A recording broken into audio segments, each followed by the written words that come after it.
Colorado's Joint Budget Committee has delayed a funding vote this week regarding a controversial program that issues driver's licenses to non-citizens.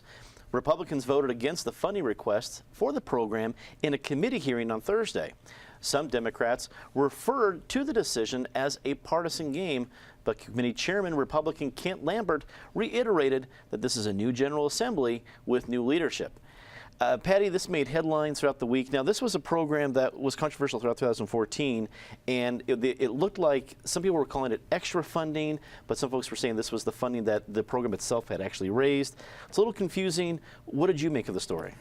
Well, what I love is anyone saying it's a partisan game as though politics isn't partisan. Like, oh, shocking. There are two different parties in the State House, and we're going to have some fights. But it's amazing how quickly the kumbaya has turned into nya, nya, nya from the Colorado Republicans in the Senate. It wasn't just this case, but we also had an equal pay proposal go down. We had a definition of gay unions thing get thrown out, but this was the big one. And you're right, this program has been controversial from the beginning. It took a long time to get it through for reasons that are pretty hard to still understand. I have never figured out why Colorado didn't have its driver's license manual, you know, the practice test thing already in Spanish, given the population of this state. This 166,000 that the committee turned down was supposedly taken from driver's license fees anyway. And if that's the case and it was going to go to this program, the program that got a slow start is just barely beginning to catch up, clearly needs added help. And now this is truly a roadblock in the way. Obviously, there's going to be some more partisan games before we're done, and I'm guessing the program will at least get some funding back, but without it right now, they're going to really have big trouble. Mm-hmm. David, and correct me if I'm wrong, with the Joint Budget Committee, you have equal number of Republicans and Democrats. And I guess on this initial vote, I think one of the Democrats wasn't there, but that's why they're delaying the vote till next week. But for something to pass, you still need a majority, even though it's equal there. Do you think that's as a chance of happening, even though it's been delayed, or was the delay even worth it? I think the delay is worthwhile and hope it continues for a long time. The Joint Budget Committee, you have, so the Dems have the majority in the House, so they would put 2 Democrats and 1 Republican on the Joint Committee. Gotcha. And the Republicans have the majority in the Senate, they'd put 2 Republicans and 1 Democrat on. And as you say, for the Joint Budget Committee to affirmatively vote anything to spend money, you need 4. Gotcha. So you would need, they can't actually pass spending on anything without some bipartisan support, which is actually a good idea. Try going to Mexico, illegally entering the country, committing a crime to cross the border illegally, whether you're coming south from the United States or north from Guatemala, and then illegally remained in Mexico, and go to your local city or state government and say, I'd like a Mexican driver's license.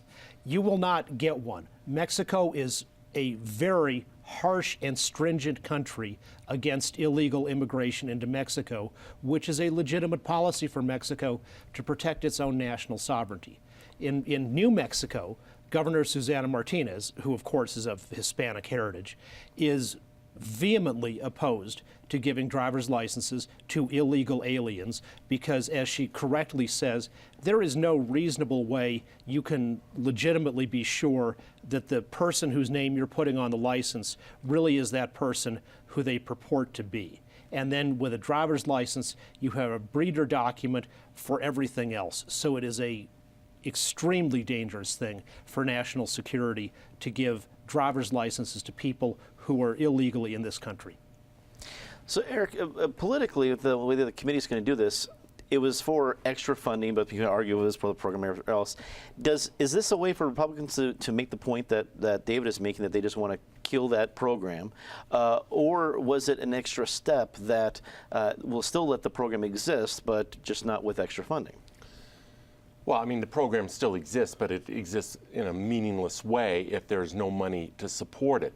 Right now, I think even with the paltry funding it had before, and remember back to the governor's race, John Hickenlooper was taking a lot of criticism from Latino groups for the underfunding of this program. And out of all the driver's license offices in the state, even before this JBC action, I believe only 4 of them were offering this service. Now, after the JBC action, it will be 1 driver's license office. They're saying it could be a wait as long as 16 years, which is obviously interminable, and no one's going to do it for anyone to take advantage of this service.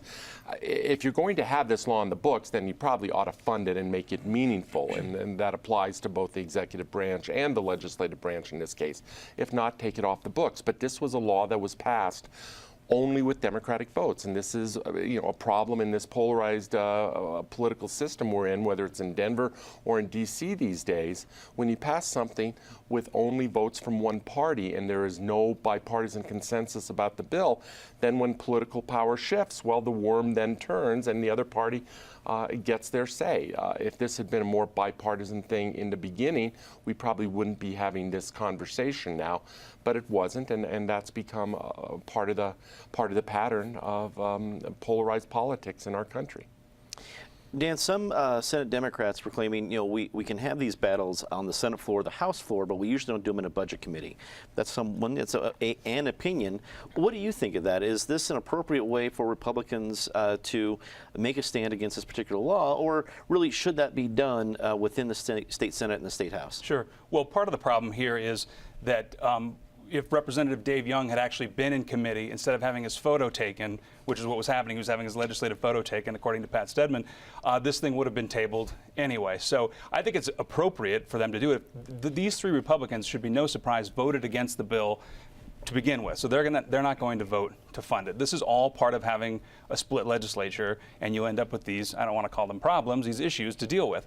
I also think this is another example of what happens when the federal government doesn't act on something like immigration, which is their job to do, and they have failed to act on it for years and years, and then states take up that mantle and decide to do something, and then you see the problems arise at that point.